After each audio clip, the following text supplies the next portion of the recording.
morning, Mid-Michigan. This is the 1320 WILS Morning Wake Up on more compelling talk radio. 1320 WILS. Away we go.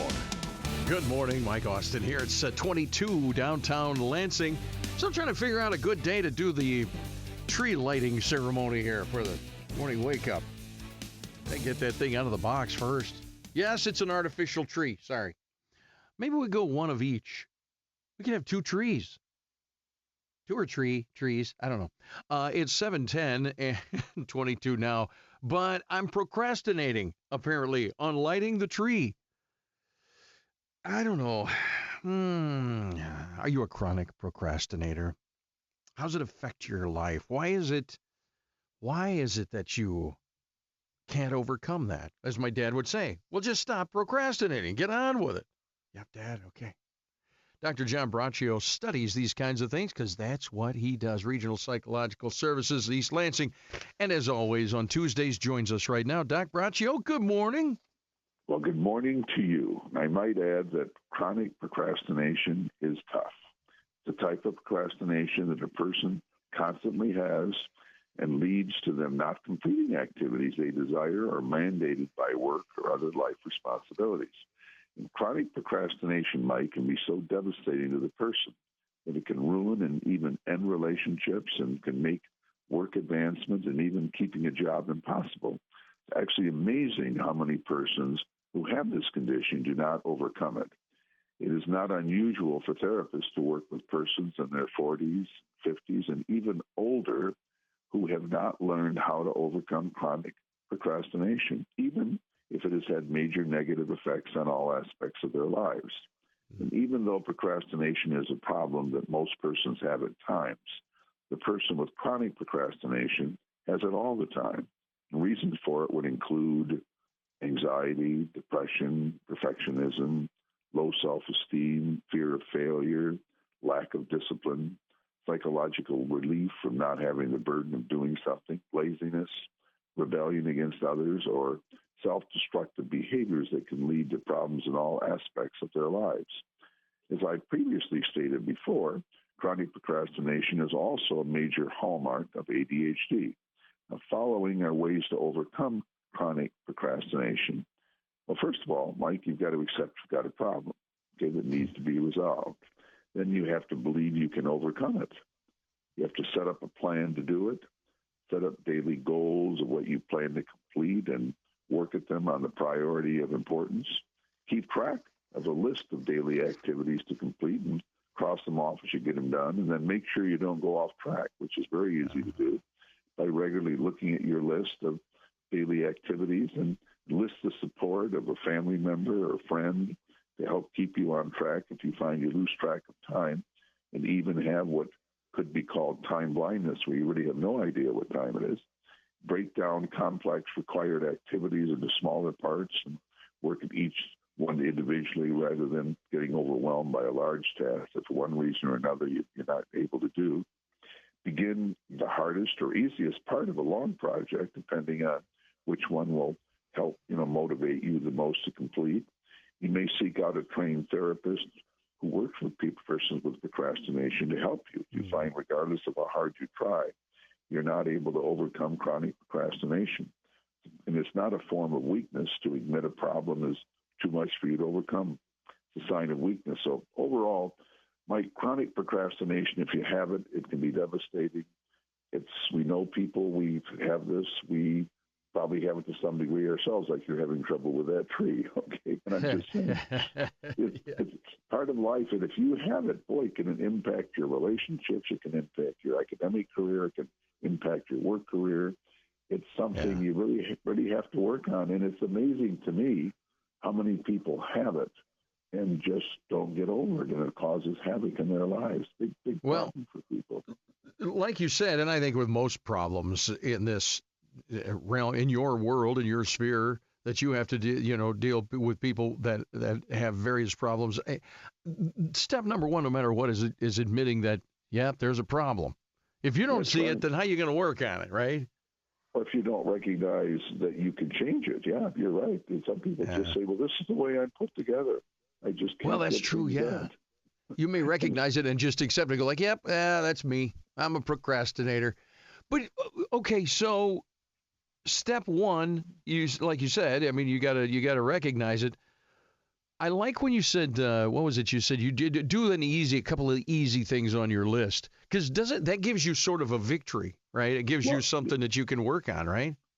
Well, that's true, because a lot of times when persons have large projects, as an example, they're best to break it into parts, okay, and then start working see one part at a time rather than getting overwhelmed by this 8-hour job. Okay, break it down, and some people prefer doing the hardest part of a job, a project, and others prefer doing the easiest part of it to get started. The main thing is whatever works for you is fine.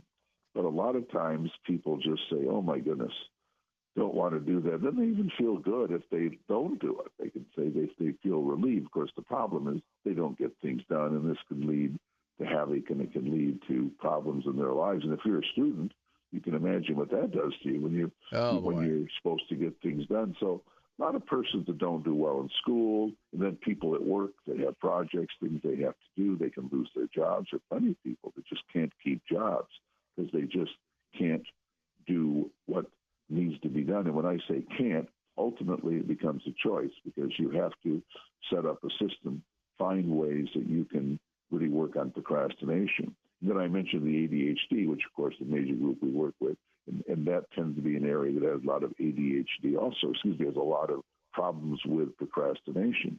So in situations like that, there also can be medication. But the main project we're talking about today are persons that just, they're chronically late, they're chronically not getting things done, they're chronically putting things off to the day before, they just can't get things done, and they're known for this by others, and it's obviously a huge self-esteem issue too.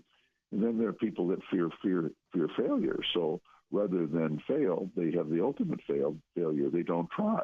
They just leave something alone. I think I'll do it wrong, so I won't do it. Now that's certainly a prescription for not doing well in life. So it really is important, if you procrastinate, to recognize it, decide you can get over it, set up a plan to overcome it, and then start working at things. If you need to have a friend or someone work with you, that can be helpful.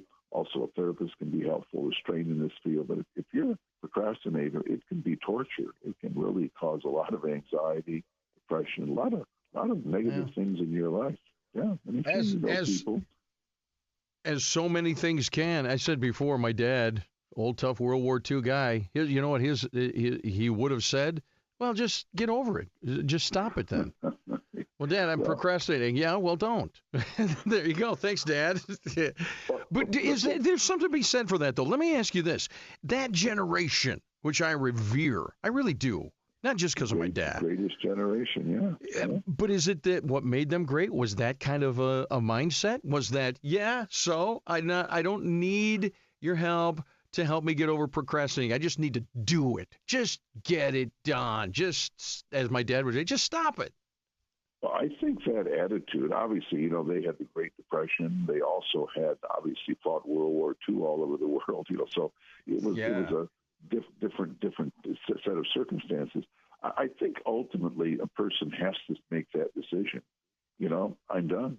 In Spanish, se acabó. In Italian, è finito. You just say, it doesn't matter the language. You have to finally say, I'm done with this. I'm going to set up a plan. I'm going to do it. I'm going to control it.